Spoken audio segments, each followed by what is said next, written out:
بعض اوقات ہم اپنے آس پاس لوگوں کو ایسے مشورے دیتے ہیں جن کے تجربے سے ہم خود نہیں گزرے ہوتے ہیں۔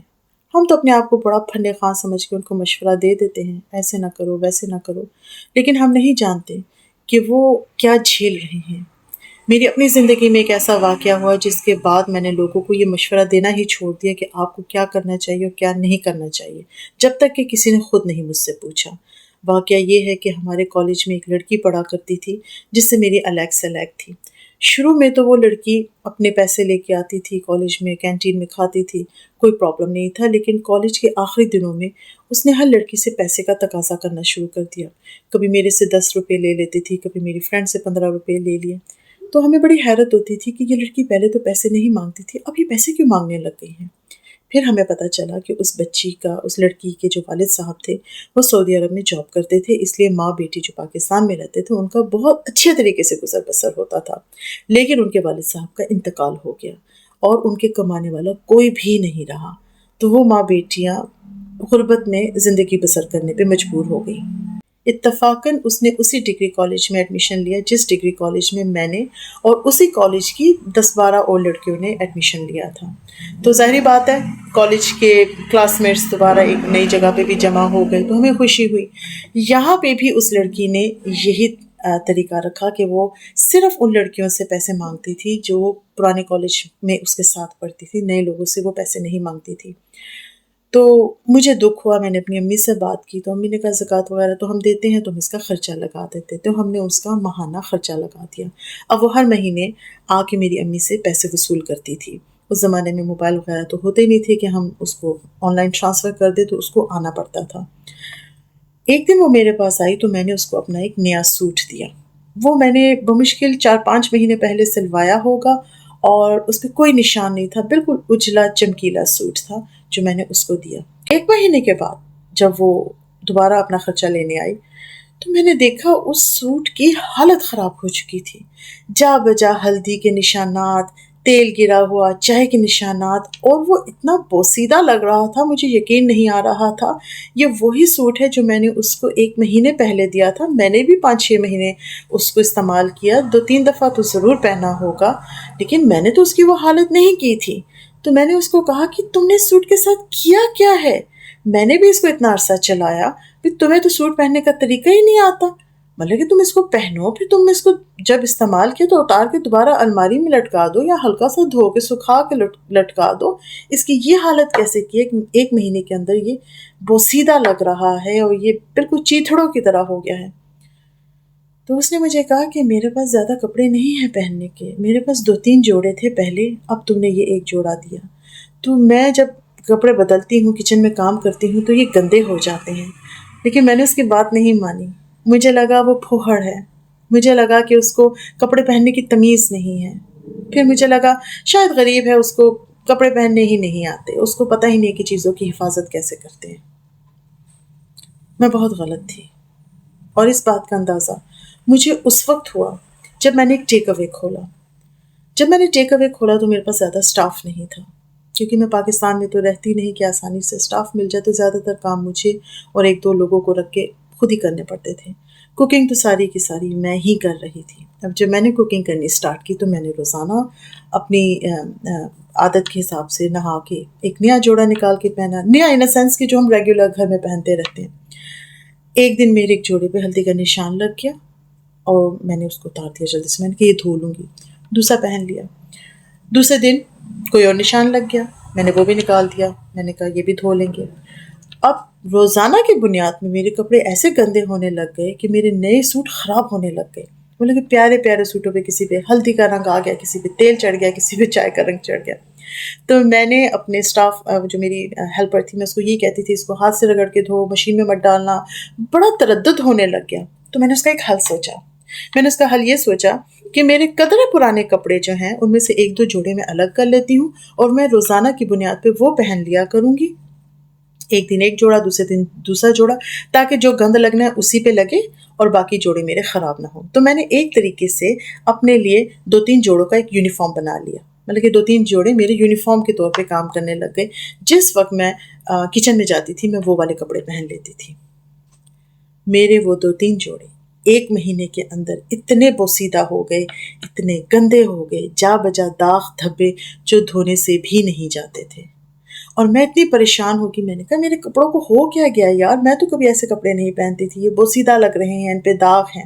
اور ایک دن مجھے اپنی وہی دوست یاد آئی جس نے مجھے یہ کہا تھا کہ میرے پاس 2-3 جوڑے ہی ہیں، میرے پاس زیادہ کپڑے نہیں ہیں، اور میں انہی کو پہنتی ہوں، وہ بار بار گندے ہوتے ہیں، میں انہی کو دھوتی ہوں تو وہ بوسیدہ ہو جاتے ہیں، داغ دھبے جاتے نہیں ہیں، میرے پاس زیادہ پیسے نہیں ہیں کہ میں ڈٹرجنٹس پہ پیسے ضائع کروں۔ اس وقت تو مجھے اس کی باتیں بے تکی لگی تھی، بہانے لگے تھے، اور یہ لگا تھا کہ بس تم نے تو بس کپڑے تباہ کر دیا، اب آگے جتنی باتیں کرنی ہے کرو۔ اس دن مجھے بہت دکھ ہوا، گو کہ میرا رویہ اس کی طرف بہت برا نہیں تھا، لیکن ایک سختی ضرور تھی، ایک تنبیہ ضرور تھی، اور وہ بھی شاید ایک ہمدردی میں کہ تم ایک جوڑا دیا اس کو طریقے سے تو رکھو۔ لیکن میں غلط تھی۔ جب میرے اپنے پاس 2-3 جوڑے تھے ایک خاص کام کو پہن کے کرنے کے لیے، میرے ان جوڑوں کی وہی صورتحال تھی جو میرے اس نئے جوڑے کی تھی جو میں نے اس لڑکی کو دیا تھا۔ وہ صحیح کہہ رہی تھی، اس کی سچویشن ایسی تھی کہ نیا جوڑا بھی وہ سنبھال کے نہیں رکھ سکی، وہ گندا ہو گیا۔ میں غلط تھی۔ لیکن اس کے بعد لائف میں ایک اور لیسن بھی سمجھا۔ ہمیں بہت سے لوگ آ کے یہ سمجھا دیتے ہیں، بھیا آپ نے اس کو ایسے کیوں رکھا ہوا ہے، اس فرض کرے کمرے میں کوئی ڈیکوریشن پیس پڑی ہے، اس کو وہاں نہ رکھیں نا، اس کو اٹھا کے وہاں رکھیں، وہاں زیادہ خوبصورت لگ رہا ہے۔ کیا پتا ان کو وہاں پہ وہ زیادہ بہتر لگتا ہو، کیا پتا اگر وہ آپ وہاں پہ رکھتے ہو تو آتے جاتے ان کو ٹھوکر لگتی ہو۔ ہم تو ان کے گھر میں نہیں رہتے نا، ہمیں تو نہیں پتا کہاں پہ ٹھوکر لگ سکتی ہے، کہاں پہ کوئی چیز راستے میں پڑی ہے۔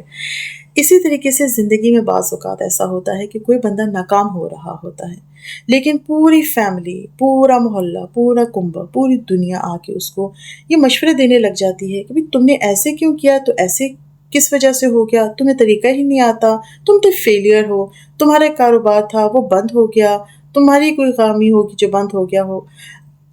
نہیں، یہ کام کرنا چھوڑ دیجیے۔ آپ کو پتہ ہے بلی کیا ہوتی ہے؟ بلی یہ ہوتی ہے کسی انسان کو یہ احساس دلانا کہ وہ کمتر ہے۔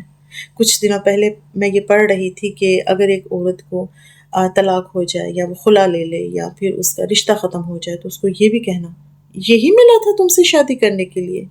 یہ بھی بلی کی ایک فارم ہے۔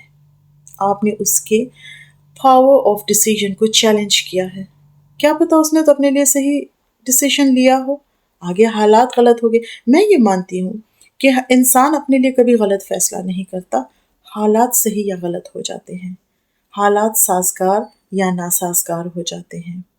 کوئی بھی اپنے لیے برائی نہیں سوچتا، کوئی دوسرے کے لیے بھی برائی نہیں سوچتا۔ یہ مشورہ دینے والے بھی برے نہیں ہوتے، یہ ہمارے ہمدرد ہی ہوتے ہیں، لیکن ان کو صرف اتنا سوچنا چاہیے کہ کسی کو مشورہ دینے سے پہلے آپ ان کے جوتوں میں 1 میل چل کے دیکھ لیں۔ walk a mile in their shoes۔ آپ کو پتہ چل جائے گا ان کا جوتا کہاں سے کاٹتا ہے اور کہاں سے ان کی چال ٹیڑھی ہوتی ہے۔ اگر آپ کسی کو ٹیڑھا چلتا دیکھتے ہو تو آپ اس کو یہ نہیں کہہ سکتے کہ تمہاری چال ٹیڑھی ہے، تم ٹیڑھا چلتے ہو۔ just walk a mile in their shoes۔ آپ کو خود پتہ چل جائے گا اس کی چال ٹیڑھی کیوں تھی، شاید اس کا جوتا اسے کاٹ رہا ہے، اسے تکلیف دے رہا ہے۔ وہی جوتا اگر آپ پہنیں گے آپ کی چال بھی ٹیڑھی ہو جائے گی۔ لہٰذا لوگوں کو مشورہ دینے سے پہلے یہ ضرور سوچا کریں کہ کیا آپ وہ سچویشن سمجھتے ہیں، کیا آپ ان حالات سے گزرے ہیں، کیا وہ غربت یا امیری میں بھی وہ تنگی آپ نے دیکھی ہے جو وہ بھگت رہے ہیں۔ اگر آپ ان راستوں سے گزر کے آئے ہیں تب بھی ہو سکتا ہے آپ کا راستہ مختلف ہو، ان کا راستہ مختلف ہو۔ لہٰذا مشورہ خانم بننے کی ضرورت نہیں ہے، مشورے کم سے کم دیا کریں، مدد کیا کیجیے، دل جوئی کیا کیجیے، ایسے مت کہا کیجیے تم سے تو بات کرنی بیکار ہے، تمہارے تو رونے ہی نہیں ختم ہوتے۔ بعض اوقات انسان کے اختیار میں نہیں ہوتا کہ وہ اپنے معاملے کو نپٹائے، وہ صرف چاہتا ہے an ear، a listener، a very good listener، کہ وہ بولے اور اپنا کتھارسس کر لے۔